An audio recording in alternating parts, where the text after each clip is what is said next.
Hello दोस्तों, आपका स्वागत है आपके अपने चैनल ई एग्ज़ाम अलर्ट पर। तो आइए शुरू करते हैं। प्रतिलेखन संख्या 21। अध्यक्ष महोदय, मैं आपका आभारी हूँ कि आपने मुझे बोलने का अवसर दिया। इस देश के वर्तमान भारी संकट के समय में और विशेष रूप से उस समय जबकि हम लड़ाई से अभी निवृत्त हुए हैं और आकाश में लड़ाई के बादल दूसरी तरफ से आने शुरू हुए हैं।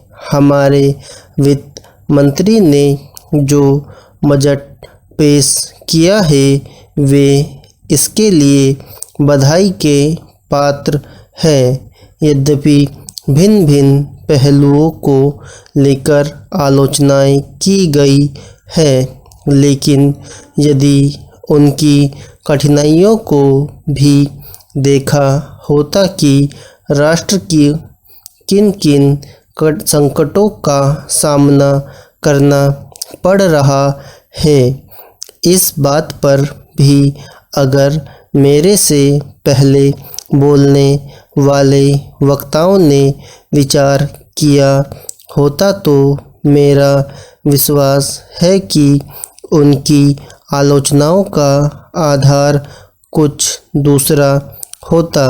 उन्होंने ऐसे कठिन अवसर पर यह एक संतुलित बजट पेश किया है, उसके लिए मैं उन्हें बार बार बधाई देता हूँ, लेकिन साथ ही साथ मैं अपना यह कर्तव्य समझता हूँ कि कुछ ऐसे विचार भी उनके सामने प्रस्तुत करूँ जिससे उनकी कठिनाइयाँ कुछ हल हो जाए।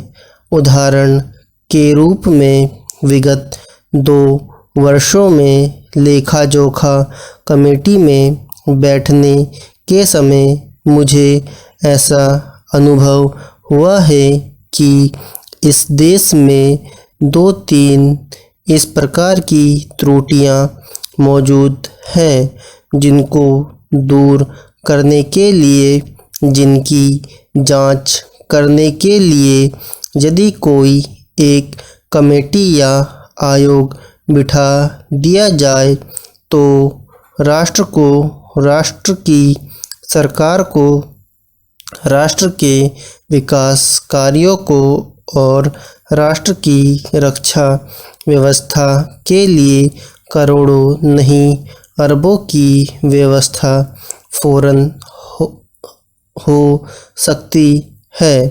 केवल शासन को जागरूक होकर कुछ कदम उठाने की आवश्यकता है। अभी कुछ छिपे हुए धन का जिक्र किया गया। सरकार ने भी समय समय पर ऐसा आभास दिया है कि इस देश में लगभग 30,000 करोड़ रुपए का छिपा धन मौजूद है। स्वयं मैं समझ नहीं पाता हूँ कि जब सरकार ऐसा अनुभव करती है तो इसकी व्यवस्था करने में उसको दिक्कत क्या आ रही है। ऐसा मालूम होता है कि कहीं इच्छा शक्ति की कमी है। भारत की इस सरकार ने अपनी शक्ति का ठीक से प्रयोग करके उस दुश्मन के दांत खट्टे किए जिसके की ऊपर विश्व की शक्तिशाली और इंग्लैंड जैसी शक्तियों का अटूट सहारा था और जिसको कि उन्होंने हमारे विरुद्ध उकसाकर खड़ा किया था और अपना पूर्ण सहयोग दिया था। धन्यवाद।